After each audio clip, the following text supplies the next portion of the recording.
Hello, my name's Robert Mee. I'm a local historian. I help run my local history society in Heanor, Derbyshire.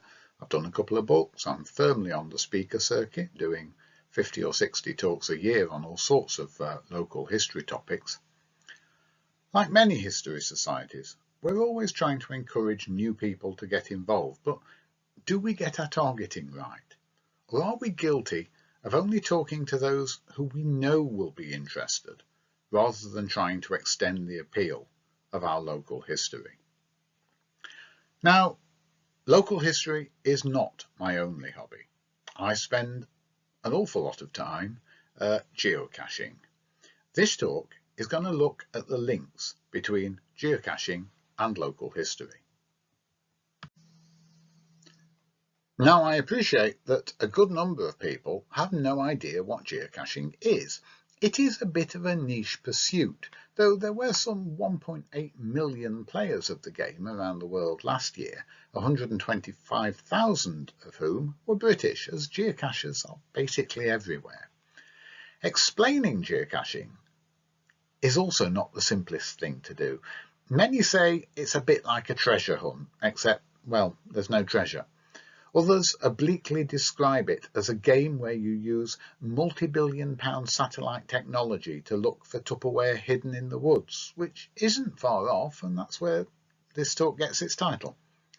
Geocaching started in May 2000, when the American government first allowed the public to use global positioning satellite data. Within days of that happening, a chap went and hid a container near Portland, Oregon, and sent the longitude and latitude of the hiding place to some friends and told them to go and find the cache. That was the first geocache. There's now over 3 million of them worldwide, and this is a picture of me finding the oldest cache in Europe. It's not Tupperware, but it has been there since June 2000. The basic game is the same as that first one. Someone hides a box. It can be as little as the fingernail on your little finger, or it might be absolutely enormous. They publish its coordinates, normally on geocaching.com, and others then go in search of it. Most are easy to find, but as you can see, some aren't. But there are lots of variants as well. Caches where you have to solve and puzzle first, caches where you go to multiple locations before finally finding out where to look for the container. But why am I telling you all about this? I mean, this is a local history event. Well, every geocache has a written description, which is accessed either online or via an app. Nowadays, most geocachers only use a smartphone, not a GPS. Many of these descriptions tell you nothing much at all, but some go into great detail about the location. I'm just going to give you 2 or 3 examples. The most popular series of geocaches in the world is the British Church Micro series. There are some 17,000 churches and chapels around the country which have a related geocache. Caches aren't normally on the church grounds themselves. That's not allowed unless specific written permission's been given. The majority of these contain a line or 2 on the history about the church. Okay, not everyone will read the description, but many do. This, though, is the Church Micro description page for a rather special one, Chichester Cathedral. And as I scroll down the page, you'll see that with this one, just how much detail there is. Lots of photos, information, diagrams, instructions on what to do. At the end, there's even a map with parking information. Most are nothing like this, though. And if the player just wants to find the geocache and move on, they can ignore it all. But in many cases, the history of that place is being passed on to people who might not normally bother about the cathedral's story. Totally different here, the Sidetrack series is based on railway stations or former railway stations, but again the cache itself is never on railway property. Lots of snippets of industrial history, because the people who set these tend to be very keen on the subject. You find them all over the country, often in places where you'd never even guess that there used to be a railway. This one shows the geocache description for a long-gone railway station at Mickleover, near Derby. I'll go abroad for this example. My wife, who's not into geocaching but is heavily into architecture, we went for a stroll around the village of Banel Delon in Normandy, which is renowned for its Belle Epoque houses. We had a brochure from the local tourist office, but the geocache description was a much better guide. A recent offshoot to the game is where there is no actual container hidden. Instead, you have to answer questions about a location instead.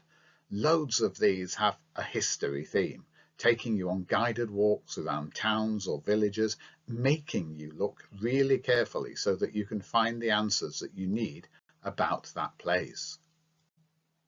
Adventure labs, or ad labs as we call them, can only be viewed on a smartphone, so my illustrations are a bit different for this bit.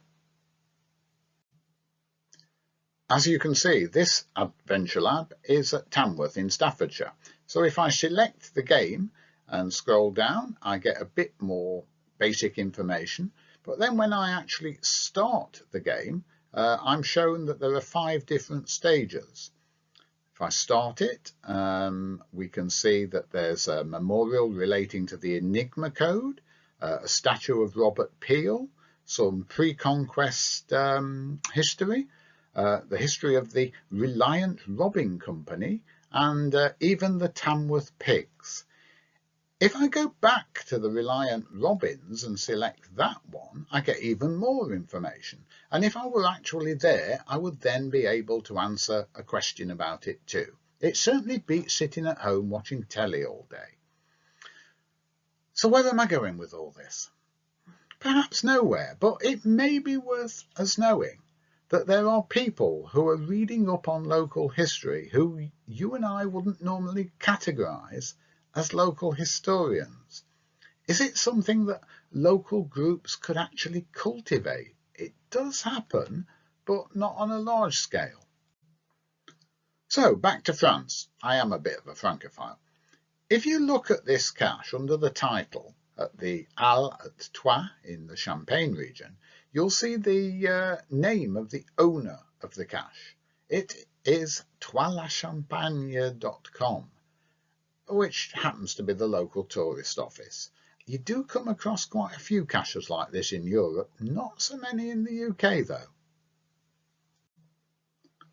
However, the National Trust have got involved occasionally.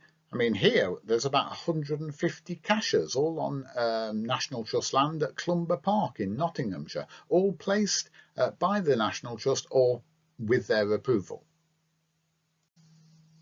Indeed, geocaching was one of the things mentioned in the first edition of the National Trust's 50 things to do before you're 11 3/4. I must stress though, geocaching is really not just something for kids.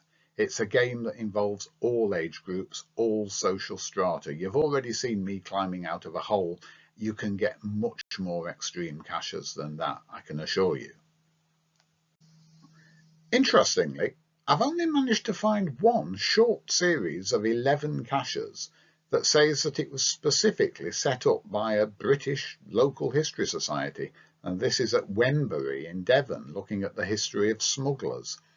And although it's badged as belonging to the History Society, the maintenance of the caches and so on is all done by an individual local geocacher. And I do think it's important for me to stress that. If there's anyone watching this thinking, oh, what an excellent idea, please, please don't just go out and hide a geocache. Caches hidden by beginners tend to be not very good, and that they only last 5 minutes. Plus, there are quite a lot of rules to comply with.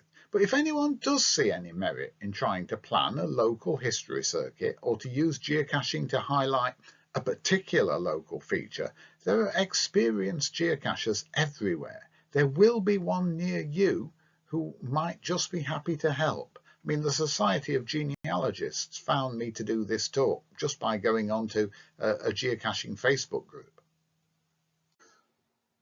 I think the main thing I wanted to get over is that all sorts of people are interested in local history without even realizing that they're interested in local history.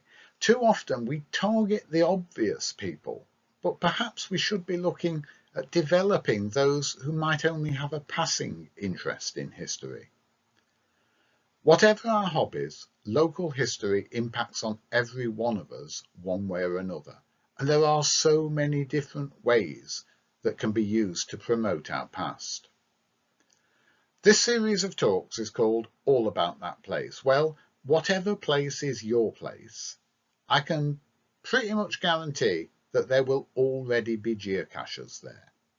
There might even be one right outside your own front door without you realising it. Yes, geocaching is about finding Tupperware hidden in the woods, but it's about so much more, and it would be a much poorer game if it weren't for the local history element. Thank you for listening.